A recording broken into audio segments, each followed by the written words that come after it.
Hella blue and howdy do. No copyright on me, so I'll kick you in the dishpan. Woo woo woo. Hey guys, it's me, Luna. I am back with creepypastas for you tonight. Yes, it is I. I'm posting more frequently than one normally would, such as me. Remember when I used to do that? Post a lot? I used to have stories every night because, I have no life, I have no job, I have nothing. Don't let me stop. But, yeah. It's about, it's morning, obviously.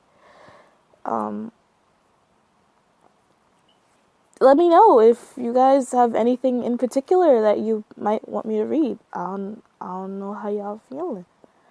You might want me to read, and I might be like, oh, you want me to read for you?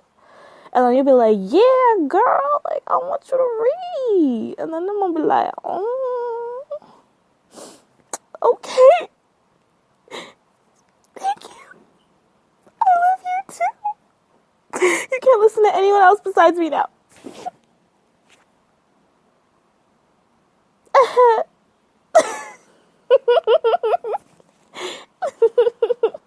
Okay, this one is called, 2020.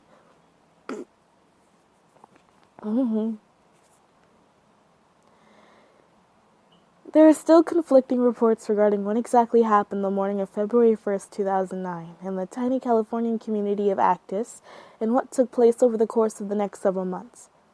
When asked, only a few neighbors admitted to knowing anything about the resident of the house that came into question, and only a teenage boy out jogging and an elderly woman walking her dog recalled the sight of a stout little man with a long beard approaching the place. A pounding came on the door in the little community that dreary morning. It took several minutes for anyone to answer. The home's owner, no doubt unused to company, particularly so early in the morning. The home's owner was a woman in her late 30s, wearing a worn flannel and a pair of sweatpants, scratching at her eyes. "Can I help you?" she asked, her tongue swirling in her mouth, trying to wipe away all the bile. She was not used to being awake so early. Not anymore, at least. "Mrs. Walsh, is it?" the knocker asked. "Not since the divorce," she said sarcastically. "Miss Walsh." "Ah, yes. Miss Cassandra Walsh. I am here on behalf of—" "Can I get my contacts in?" she interrupted impatiently. "I can't even see you." "Oh, of course. I will be right here." Cassandra left for a few minutes, walking into the bathroom just down the hall and again scratching her eyes when she walked out, only to be taken aback when she saw the man who had approached her house, muttering "Jesus" under her breath as she did. He was ugly. There was no way around it. He was ugly, standing only barely over 5 feet, balding, a nose like a hog's, and 2 eyebrows like giant fuzzy caterpillars devouring his upper face. "Did you say something?" he asked. No. "What did you need now?" "May I come in?" he asked gingerly. "I don't mean to offend you, sir," she said under her breath, "but I'm a former cop. Excuse me if I have a bit of a problem with strange men approaching houses at weird times of day. Now, cut to the chase." Very well, the man said calmly. "My name is Bertram. I work for a little company called A Vision of Tomorrow. You filled out a survey for us on the internet last year?" "I did?" Cassandra asked. "What was it regarding?" "We are a firm of optometrists, Miss Walsh. We deal with sight, and we're looking for subjects to participate in a study involving a new pair of glasses." "I prefer contacts, as we've already established," she muttered. "Oh, but these are not normal glasses," he replied. "They are an experimental set of corrective vision lenses." Cassandra raised an eyebrow. "Corrective vision?" "Yeah. You wear them, and over time, they repair your vision. We're very close to perfecting them and just need a few more subjects, and you did sign up last year." "I still don't remember that, but I guess it was a while ago," she said. "Just what's the catch here?" "No catch," Bertram assured. "We just need a few more case studies to put these on the market officially." And of course, you'll be paid a large sum of cash for your services to us. Cassandra gave the man a last, long look before asking, "Is there a contract I have to sign?" Bertram smiled at her and reached into his briefcase he had at his side. Miss Walsh examined the thing in passing, noting only the bare minimum of its information before exclaiming, $10,000 a month? You want me to pay $10,000 a month? Visions of Tomorrow is a very wealthy little side project of some very powerful investors, Bertram replied. If we can get these corrective lenses correct, we can revolutionize the world of optometry, and we're asking you and a select few others to help us perfect the product. What do you say? Miss Walsh's corrective lenses arrived in the mail not quite 2 weeks later, including with it an official set of documents and a journal to record the going-ons of her days. Shaking her head at the concept of how easy her next few paychecks would be, Cassandra Walsh slipped the glasses on, frowning shortly thereafter. They did not appear to do anything. Was she to call the distributor? To raise a fuss? She re-examined the documents and noted they would take some getting used to. Shrugging to herself a little, Cassandra Welsh went about her day with the glasses on. She read through the job openings, knowing she'd need hiring again sooner or later. Read through the kitchen's Godwife, a favorite book of hers, and lazily watched the news, the glasses still not seeming to offer her anything. As she continued to note the ineffectiveness of the glasses, the day finally came, about 5 days in, when things began to appear pristine. Cassandra Walsh was taken aback by the suddenly clearer world around her.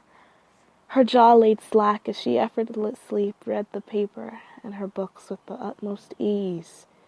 For the first time since leaving the force, Miss Walsh found something enjoyable in her days. Soon she seemed to nearly look forward to sliding the glasses on every day, knowing she would soon see better as a result. She would write every day for the next 2 weeks that the glasses seemed to be serving her very well. Everything looked so clear. Everything felt so comforting.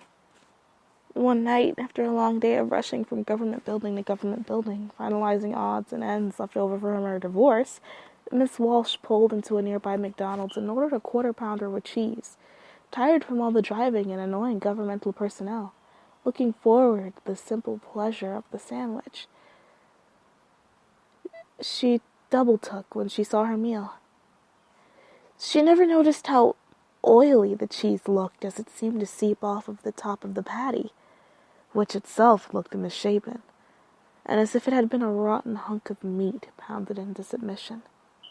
The mess soaked into the bun, rendering the whole thing a disgusting-looking mess.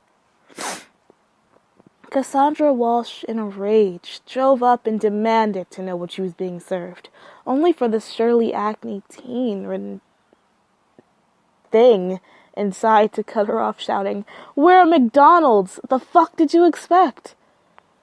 As the 3rd week of the test began, Cassandra found herself trying to rub off headaches more and more. She was beginning to wonder if there could really be negative side effects to the glasses. The sun looked too red, the light bulbs looked too yellow. She just wasn't used to it. But with no other stream of steady income, she continued to wear them. Recording her thoughts on the process every day, slowly and steadily, she noted she was indeed seeing a little better before putting the glasses on. Success seemed inevitable, though what cost would accompany it, she did not know. At a month into the project, Miss Walsh received an unexpected visit from her parents. The three had been close since her childhood, and she was elated to have someone else around her lonely little home. And yet, something was just different about Miss Walsh's mother. She couldn't put her finger on it, but something was wrong. Cassandra Walsh had nightmares that night. She saw a woman-like creature with a tongue nearly down to her knees, drool dripping down her lips. Her entire upper body composed of deep-colored, half-rotten breasts, swinging around as she startled what appeared to be a stalagmite embedded in the ground. Cassandra Walsh awoke with a shock, sweat dripping down her forehead, nearly unable to breathe. She knew it. The thing bore the face of her mother. The mother she knew as a child. She had seen with other men while her father was away on business trips. Why was she remembering this now, she wondered. It didn't make any sense. What was she thinking? What was she seeing? The testing with the glasses continued, and Cassandra Walsh only continued to find herself disillusioned. The streets looked dirtier. The fumes flying out of the back of her car looked darker and more malevolent. What was it that was happening to the world? Fast food looked like nothing but slop. People on the streets looked mean-spirited, ugly. It couldn't have anything to do with her glasses, with this experiment. Could it? As she sat with these thoughts, she jumped at the screech of her phone. Swallowing, she answered. "Hello there, Miss Walsh. How are you doing this evening?" Is this Bertram?" she asked carefully. "I'm pleased you remember me," the voice said as if it was smiling. "Yes, I'm calling from the Visions of the Future. How are you doing this evening?" I'm fine," she assured him. Good, Bertram said. "The tests are about at their halfway point now, and I wanted to ask you a few questions about those glasses." Sure." Cassandra Wells hesitated. It had been days since she had left the house, and days since she had worn the glasses. Her vision was better indeed, but the world still just seemed all the more hellish. "Have you worn them as instructed?" "Yes." "Are you keeping up with the journals all right?" "Yes, sir, I am." "Have you attempted to go out without the glasses at all? Didn't you say you were from Visions of Tomorrow when we first met?" There was a silence as the words slipped past Cassandra Welsh's mouth, her heart racing as she said it. Anger building up inside her. "Hello? Just who the hell is this?" "You're quite astute, Miss Walsh," Bertram said. "Quite astute indeed." "Who the hell are you? What the fuck did any of this mean? Just who is it you're working for, and just what the fuck is going on?" "We're a more independent business than we built up," Bertram said. "I need to give you credit, Miss Walsh. The other subjects cracked well before now. You're faring very well." "Other subjects?" She was letting out horrified screams now. What? What the fuck does any of that mean? Who are you people?" "That is none of your concern," Bertram remarked. "Bullshit! Just what is—" "It is us who know you, Miss Walsh," the increasingly threatening but ever-calm voice said. "We selected you for our tests because, well, you're just so well-grounded. Comfortable atheist since high school, divorced your husband because you didn't want children. You even got kicked off the force because you like to watch criminals writhe. You don't let anyone's rules apply to you, Miss Walsh, and that's a very logical way to live. And we've been looking for a very logical young woman like yourself." Would you stop talking like that, you fucking piece of shit?" she screamed. "I'm not some subject of yours. How do you even know all these things? Who are you people?" "Goodbye, Miss Walsh," Bertram said. "I have much more work left to do. I hope this is well with you. I hope all is well with you these days. Have a good night." "Wait!" she yelled back. "Wait! Please take these glasses back. I don't want them anymore." "You're only saying that because they've managed to do their job," Bertram said. "Have a good night, Miss Walsh." Click. Day after day did Miss Walsh remain in her house. She had thrown out the glasses, but was not too terrified of what Bertram had said. What if her sight had been corrected? She couldn't go out. There was no way she could just keep to yourself. Keep